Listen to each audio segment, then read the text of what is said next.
Good morning, and welcome to today's session. My name is Muraro Namataeni, and I'm so excited today that we are going to be engaging with you, Tami, the author of The Daughter I Never Had, Breaking the Silence on Pregnancy Loss. And I just finished reading this book this morning because I started reading it. And then when I was about to finish, I put it aside. I'm like, yes, I need that little pressure when I know that I need to quickly finish it. So I woke up very early, I think around 2 in the morning. And then I was reading this book just to make sure that my memories are still fresh. And I was so glad that the part that I had left was the practical side of things to say, what do we do in cases like this? But before we continue, I just want us to start by introducing ourselves. Um, Sylvia, over to you. If you can introduce yourself and share how you're doing.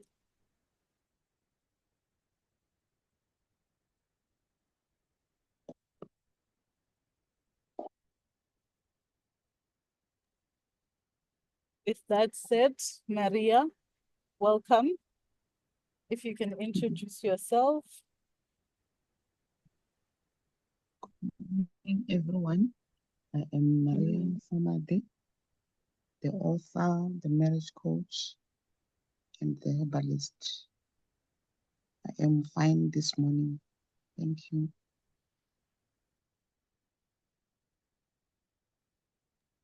Thank you and welcome, Chiliro. You can unmute, introduce yourself, how are you doing this morning? Good morning, everyone. I hope you're having a good morning so far. My name is Chiriro Chikosi, and yeah, I'm having a good morning. I'm excited to join the session. Thank you so much. Thank you very much. Usanda, you're welcome. If you can unmute and introduce yourself.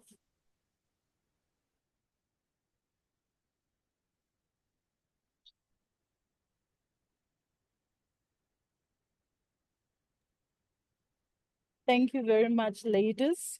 The other ladies will join in later on, but as we continue, I would ask that you also use the chat functionality to introduce yourself and also just share how you're doing this morning. I know 7 a.m. it's quite early, but for some of us, we are already saying good afternoon because we are very, very, very morning people.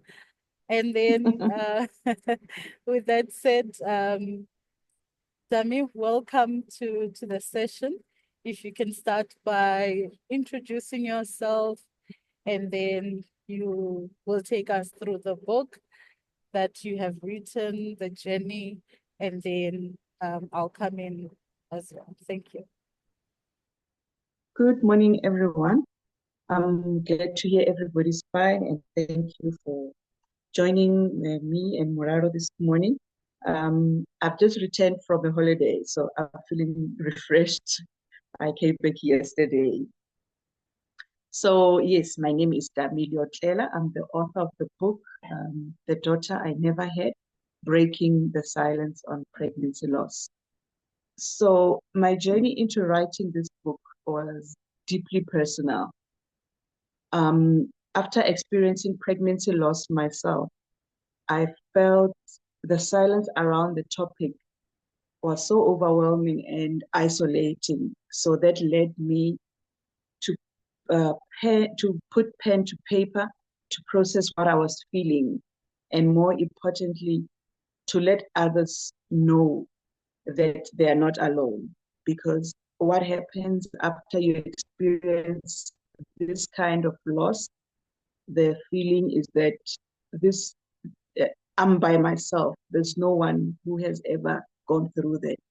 So it was a journey of wanting to know that I'm not alone, that there are other women who are going through this or who went through this, because for me it was a very unfamiliar territory.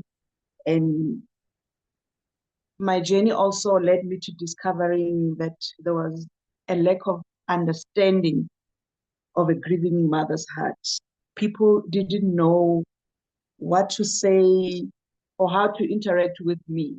So hence the title of my book, Breaking the Silence, because it's a very sensitive issue. It's an untalked about issue. It's taboo actually. We don't talk about babies that are lost in utero. It's something that we grew up knowing that it happens, and then the woman must just move on as if nothing happened, whereas nothing happened, whereas something very huge, a life-changing situation has happened to you. And another reason for me penning this book was to help people to be better equipped to cope, or if you didn't experience the loss yourself, to be able to support somebody, to offer that much needed support to a grieving mother or to somebody who's experienced this kind of loss. Thank you very much for that introduction and also telling us about the journey of writing this book.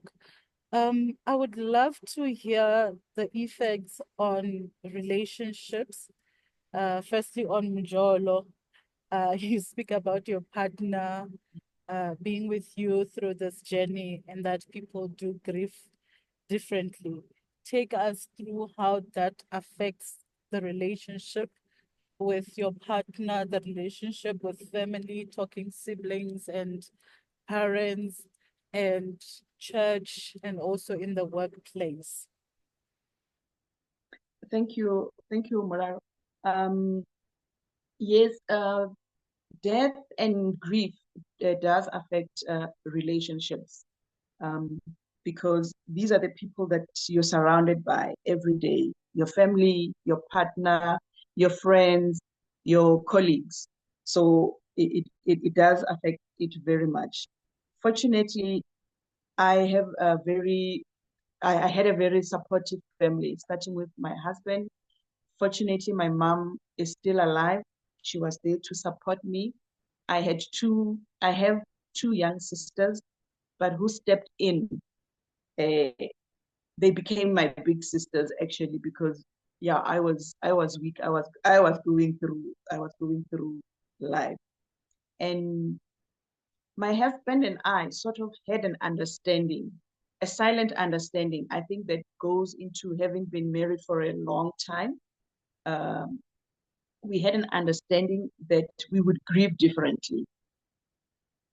I was more out there crying, and I had the physical symptoms of somebody who just gave birth and somebody who just gave birth and didn't bring their baby home. So obviously, even the attention was more focused on me more than on him. But this understanding helped us to know that we would grieve differently. He had his own way of grieving. And another thing that led to this is that the focus was on me, because I nearly lost my life due to this life-threatening condition called HELP syndrome. So his, I can say his grieving process was put on hold, because he had to take care of me. He had to take care of me physically.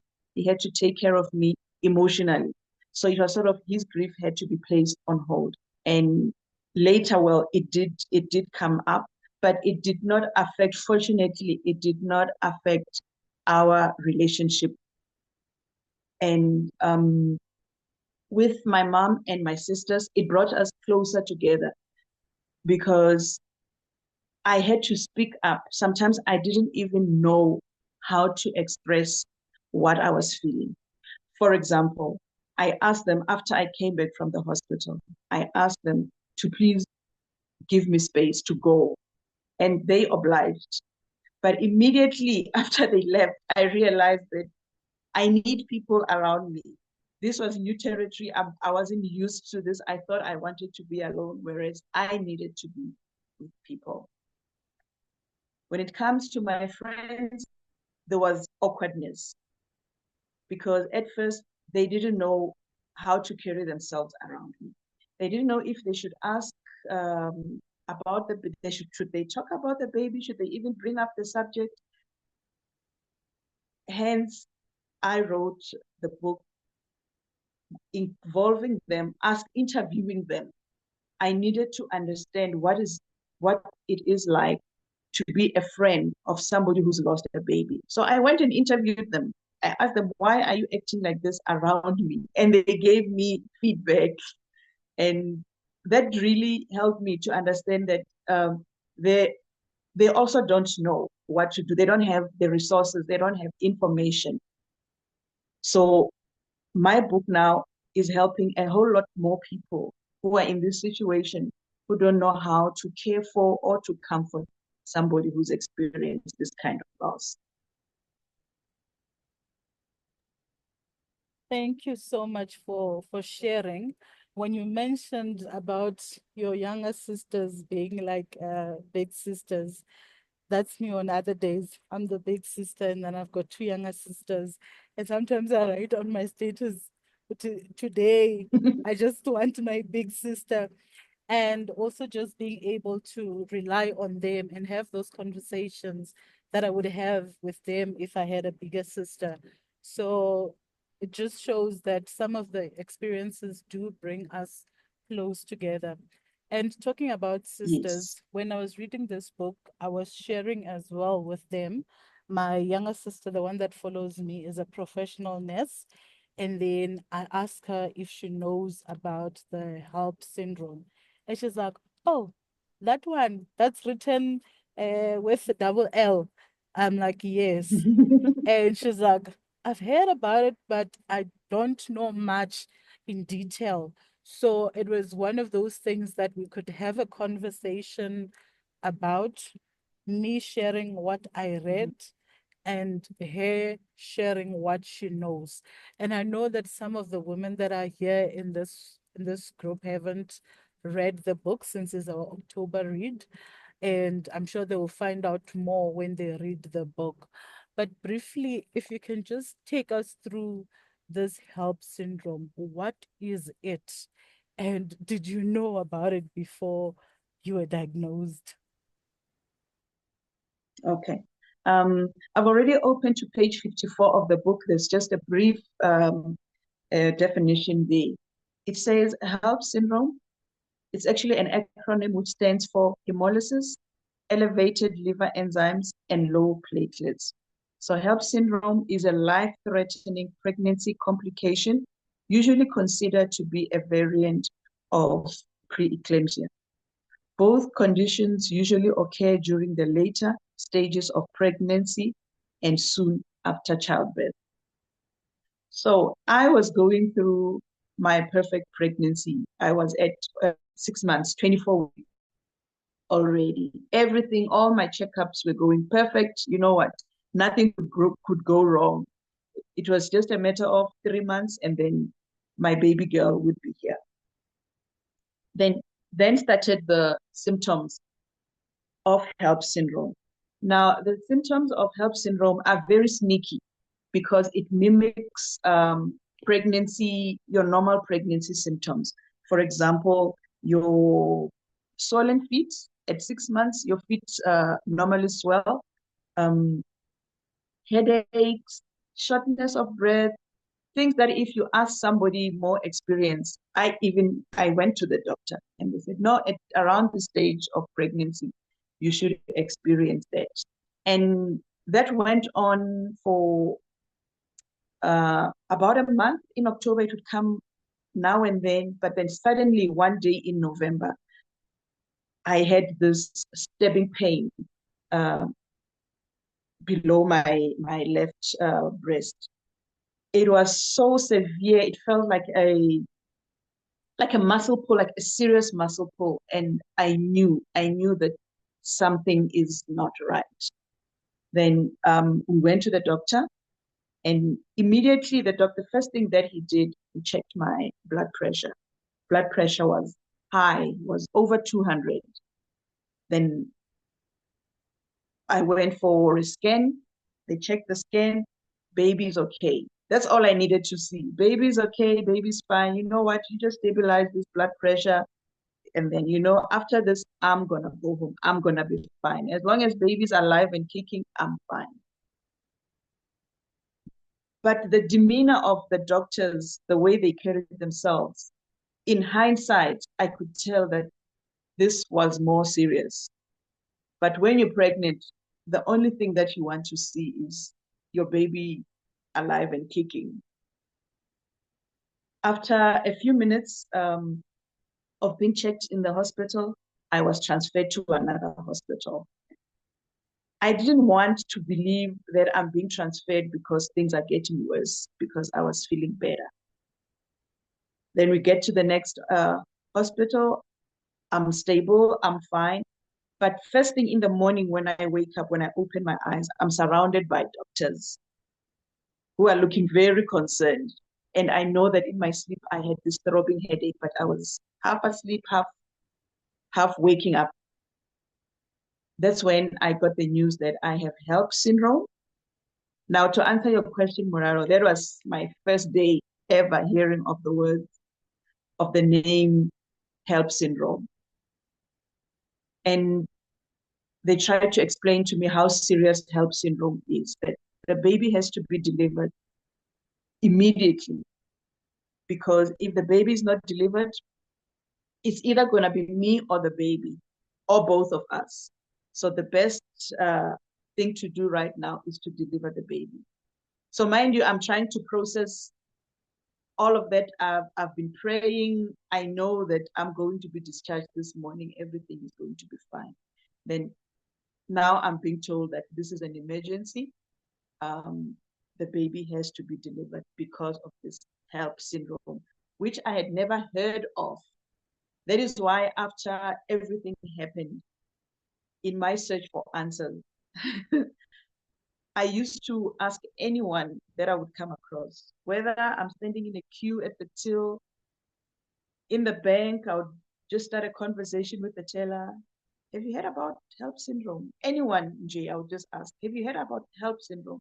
And no one had ever heard about it. And it really upset me that here's something that nearly cost me my life and nobody has ever heard of. Then I started digging deeper. That's when I came across the professor who wrote my foreword, Professor Michelle Andy-Patton. Murado, can I carry on? Yes, I'm here. Okay. So I met Professor Michelle Andy-Patton through my research. Professor Andy-Patton had experienced HELP syndrome herself. That's what connected my heart to her heart. She knew, she experienced it, and she experienced it at 24 weeks. And here I'm experiencing it at 24 weeks. I'm like, wow, this is the person I need to talk to. We have something in common. And then when she experienced HELP syndrome, which was 20 years ago before I experienced it, she also had never heard about it. And her being a professor, later on, she decided to study it. She did a PhD on HELP syndrome. I'm like, you know what? This is the right person. Then I contacted her. And when you're contacting somebody whom you don't know, who is a professor, you're thinking, they're probably going to take 3 months before they respond. After sending the email, she responded within an hour. We had already set up an appointment for me to fly over to Cape Town, for me to sit down with her and talk about, and for me to learn about HELP syndrome. And also I wanted to know how many South African women experienced HELP syndrome, because all my research was leading me to things in the UK, in the US. I wanted to know, as South African woman, a Zulu girl, a Xhosa girl, a Mosotho Venda girl who has experienced HELP syndrome. Then off I went to Cape Town, met Professor Michelle Andy-Patton, very nice lady. We sat down in her office. We spoke for hours. And she was very sympathetic. She let me tell my story. first I cried because it was for the first time I was getting all this information and also talking to somebody whom I felt gets me, somebody who experienced exactly what I experienced. And then started our research about HELP syndrome. She helped me so much because already she studied HELP syndrome uh, academically. So she was throwing all the points at me and things were making sense. I was starting to understand what happened during when I was diagnosed with HELP syndrome. Thank you so much for sharing. I just wanted to find out if there's anyone that has heard about it or any other complications. You're most welcome to unmute and also engage with our author.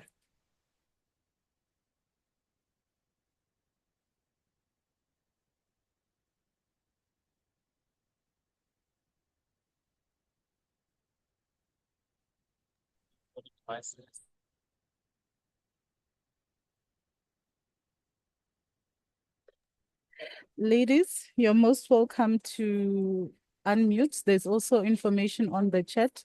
I'm just checking in by the airport now, but I'm here. Thank you. Okay. Good morning again. I'm Maria. I never heard about the name, but I was in contact with a person who experienced that, but I don't think they ever told her that name, because that lady, we were going to the same church and we were praying together. She was pregnant, and then the pregnancy was continuing fine. Suddenly, she just came back. She lost the baby, and then she was explaining to us to say, they said I was in a condition that if they left the pregnancy to continue, I rather be dead with the baby if they leave the pregnancy to continue. And then we were just surprised, what type of a condition is that? And she maybe she was not told what is the name of the condition and what was wrong, because she was also telling us about the high blood pressure. It was very high. They said it's just dangerous for me to keep the baby. It's better for them to remove the baby. Then we just heard to that extent, but we never knew that it has got a name. Thank you. Thank you. Thank you so much. And for me, when I wrote the book, I was hoping for a day like this where other women are asking me and I'm telling them about HELP syndrome. We're discussing where I'm sharing this knowledge, where people will understand what HELP syndrome is, and where they understand that whatever it is that their sister or their friend or their cousin or whoever it is went through, even though they didn't know the name, but when they look at the symptoms, they know that this is HELP syndrome. I've also had people who were diagnosed with HELP syndrome, but they were not told that it's actually HELP syndrome. But looking back, when I tell them my story, the symptoms are very much the same. The high blood pressure, the swelling of the feet, the puffy eyes. It's very tricky because those are symptoms that pregnant women normally have. So that's why I say it's sneaky, because you have those symptoms and then you're thinking, no, I'm fine. I'll just start. This is the time where I must start wearing my slippers, whereas your life is in danger. So what this taught me is to trust my gut feeling, because I knew, as much as I was made to believe that I'm okay. I knew deep down that I'm not okay, especially on the day that HELP finally raised its full ugly head. I knew that day that I'm not okay.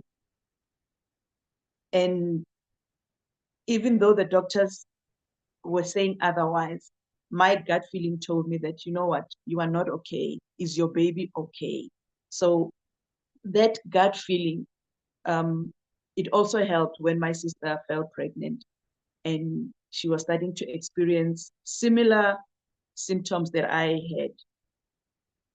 I told her to listen to her gut feeling, to be firm with the doctors, to always get a second opinion. And this saved her life because she also had preeclampsia, but it was detected early, and then she had a safe delivery. Thank you very much. There's a question. Oh, Chidino, you unmuted. You're most welcome to ask it. Yeah, no problem. Tami, I don't know if this is too personal, but I'm just gonna try ask. Okay. So you said that you woke up and doctors were surrounding you. How did that make you feel? Especially when they gave you it's either you, the baby, or both of you could die. And were you given an opportunity to make a choice to say, the child can go, or I sacrifice, vice versa? Though that, like, I'm not sure. I'm being insensitive. No, that's fine. I actually talk about it in the book, Chidiro. When I woke up, mind you, my husband brought me to the hospital the previous night. My blood pressure had stabilized. So basically, he feels I'm out of danger. I also felt I was feeling much better. But when I woke up, I just remembered that in my sleep, I had this throbbing headache. And when I woke up, I still had this pounding headache. Now I'm surrounded by doctors. And then that's when they broke the news. It's there in the book. I said, I just broke down and cried. Fortunately, there was a nurse, a lady. She called me to her office and then she said, would you like to call anyone? And then she gave me the phone. I called my husband. I was like, can you just come here quickly? And you know actually what happened? Because he knew I was out of danger, he left the hospital at 3 a.m. the previous night, which was early morning. So he fell asleep, gone. By the time they were calling him at 7 in the morning, he didn't hear the phone ring. Then I called my sister. I asked her to please go to my house, knock, do whatever, but come with my hubby. Then within an hour, my sister, my hubby, they were there by my bedside. And we had to process this. And actually, that was the moment that I was trying to ignore the whole night, because I knew when I went into hospital that, you know what, I'm pregnant, my blood pressure is high. The color of my urine, when they did the urine test, it had changed into a coke-like color, dark.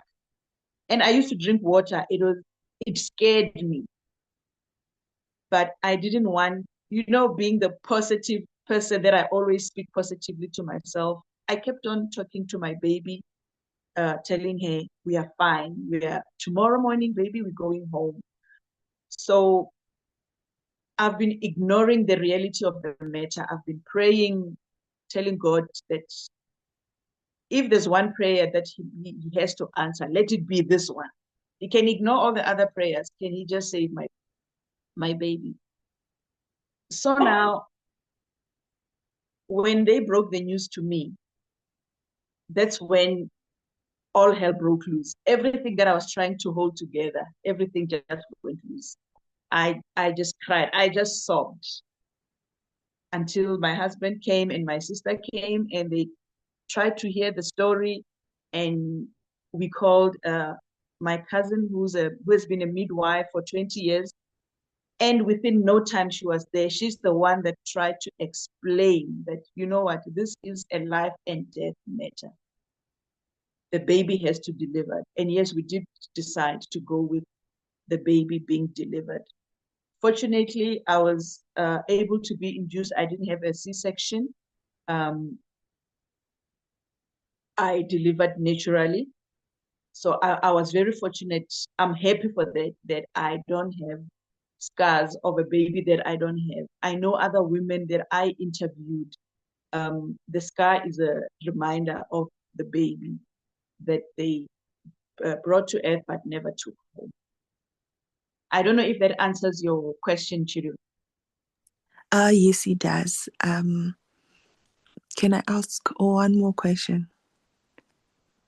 Okay. Murado saying yes. Yes, you can. I don't know if the one that you had written on the chat was answered already. No, not yet. Actually, I want to Okay. go back to that one. Yes, please. Just like everybody else, I've never heard of, the this specific condition. And then now I'm very curious about, reproductive in, future ones. Were you able to, or are you able, wi- I'm not sure. Were you still able to fall pregnant without complication, or does it also affect your reproductive altogether? It doesn't affect your reproductive ability, but when you ask the doctors, you are at risk. If you've had it before, they cannot guarantee that they can say, you know what, go and have another baby, and we guarantee you are safe. It's about yourself, how you feel. Uh, uh, Through my research, there are women who went and had babies Mm-hmm. without HELP syndrome. Some did have HELP syndrome again, but survived and had babies. So it's a it's a gamble. But we made the conscious decision because I know I was that close to death, and my husband was not prepared to go through that and probably be left with a baby and the mother having to die. And then you also see when you read my book, we were living child-free by choice. But after having this surprise pregnancy and being excited to have this gift, this surprise gift, which we embraced and we were ready, to do this. We embraced it, we were ready for it. Then when we lost it, we felt there's a caption in my book where I say a baby fills a part of your heart that you never knew was missing. I was married. I was not, we didn't feel we were missing a baby. But when we were given this present, we were like, oh, there was a space that was missing. This baby now is filling this space, this very special space that we were not even aware of. So yes, it did change me in terms of loving babies, wanting to have babies. But my experience made my husband and I to stand our ground to say, you know what, this is a gamble. If a doctor could guarantee to us that, you know what, go ahead, you can have children, you are safe, I think we would. But knowing how close I was to losing my life, he wouldn't let me go through that. And I appreciate him for that. Thank you. All right. Thank you. Busisiwe, over to you. Thank you, Malalo. Good morning, everybody. Hi, Tami. Thank you so much Morning, for sister. sharing your story so eloquently, because I think most of us would not want to put ourselves out there, but you are saving lives. We have just touched on the issue I wanted to raise regarding your husband, because generally what we have seen in relationships is that when people go through such trauma, it tends to pull them apart. But in your case, I think you really had a supportive structure. Just want to say you are really fortunate in that regard. But also I think the fact that maybe you guys may not have wanted to have children in the first place, maybe that also helped to strengthen your relationship when you almost lost your life. So you are really lucky, and we thank God for you sharing your story, because in a way I've gone through that where I was told that I'll never have kids, and I think in some way I lived dangerously until one decided to pop. But it's quite a painful journey to go through. So bravo to you. Thank you, Sis Lucy. Living dangerously when. Um, I'll tell it one day. one day. And you are right Yeah. about her coming up and sharing her story. Because even now in this session, we are writing on chats, but I'm also getting direct messages where people are sharing about their own experiences and how this is reminding them of what they went through as well.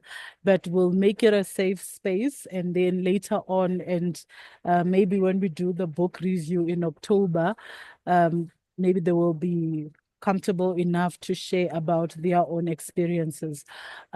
Before we go, just two things. Can you tell us about October and Pregnancy Loss Month? Because when we were putting together this list for this year, when you mentioned this month because of this, it's something that I had never heard of. And it's something that is recognized internationally. So if you can take us through that. And then the second thing, tell us about the book and where the ladies can get their copies. From the engagements, I know Chiro will be in touch very soon to order her copy. Thank you. All right. Moraro, when you lose a baby, you become you become part of a club that you never thought you'd become. So you even know the events of that club. So there is a pregnancy loss awareness month, which is October, which I also never knew about. I never cared about. But after this happened, it is an international day. An international remembrance in October. So hence I requested that my book be reviewed in October to bring that awareness on pregnancy loss, to make people comfortable to talk about it, because baby loss mothers do want to talk. It's just that society says, no, no, hush, hush. And then the second question that you asked, Moraro, was about where can they find the book. The book is available. I can send it. You can order through me. I can send you a signed copy. Just WhatsApp me or ask Moraro. If you don't have my number, ask for my number. And then I'll send it to you via courier or Pexi. If you haven't seen the copy of the book, this is what it looks like. It costs 200 Rand. It is also available on Amazon.com. On Amazon, you can have the Yebo. On Amazon.com, you can find, what do they call it? A digital copy. Yes, on Amazon Kindle. So it's up to you. If you want a author signed copy, I can send it to you. It's 200 Rand. You can also find it on Amazon.com. Everything covered, Muraro? Yes, everything covered. I just wrote on the chat there to ask if there's someone that would like to volunteer to thank our guest and also just wrap up and close the session. So ladies, you're most welcome to unmute and do that. Okay, let me, because I was late. Apologies for that. Thank you so much, Tami, for sharing and for being with us. Normally, I don't wake up early. I tried today to catch your session. Thank you. Thank you. But still I was late. Thank you so much for making the time because I think most of us, they still, I don't know, a stigma in African culture, to be honest, when a woman goes through this, whether you have a baby, whether you didn't want to have a baby. I remember I had a baby at a very late age, and my mom kept saying, just one, and I never told her the issues I had. And when you can't even share with your mom the journey that you're going through, why you don't have a child, or why you don't want to have a child, they don't even understand that some of us didn't plan to have babies. Like, why would you not want to have a child? It's very strange. So it's nice to have somebody actually put it out there so that it can generate discussions that need to be spoken about. So we appreciate you. Ladies, when we meet in October, I think then we'll all have our tissues, our glasses of wine, coffee, so that we can engage even more on the issue. Because if you don't want to have a child, it should not be a stigma. You should not feel like there's something wrong with you. It's your body, it's your decision, and you need to be comfortable enough to live with it. On that note, thank you so much for being with us, and have a lovely, lovely weekend. Thank you. Thank you, Everybody. ladies. Thank you. I've Thanks so made you much. admin on the group, Tami, the big one, so you can share details about the book, where people can order, and also your number. I will share the link to the recording as soon as I upload it. But thank you, ladies, and have a lovely one. Thank you so Thank much. you. Thank you, Bye. everyone, for waking up and joining us. Bye. Enjoy your day.